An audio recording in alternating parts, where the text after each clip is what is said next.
Hello friend, আজকে আমার থালিতে কি আছে দেখো। এই দেখো, একদম চিকেন কষা আর নরম, একদম নরম তুলতুলে চালের রুটি, তার সঙ্গে পেঁয়াজ আর লঙ্কা। এই হচ্ছে আমার রাত্রির থালি। যদি তোমাদের কারো এই থালিটা পছন্দ হয় তাহলে অবশ্যই আমাকে একটা লাইক করবে, কমেন্ট করবে, শেয়ার করবে, আর স্ক্রিনে দেওয়া নাম্বারে তোমরা ফোন করবে। এ দেখো, চিকেন কষা আর চালের রুটি। সেই একই প্রবলেম হচ্ছে, আমি ভিডিওটা দেখাতে যাচ্ছি কিন্তু ভিডিওটা কেটে কেটে যাচ্ছে, যার জন্য আমি দেখাতে পারছি না। আমি একটু ব্যস্ত বলে ফোনটাকে ঠিক করতে পারছি না।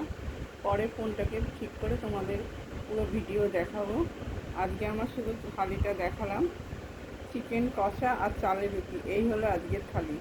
তোমাদের যদি ভালো লাগে তাহলে অবশ্যই তোমরা লাইক করো, কমেন্ট করো, শেয়ার করো, আর স্ক্রিনে দেওয়া নাম্বারে যদি মনে করো তাহলে ফোন করতে পারো।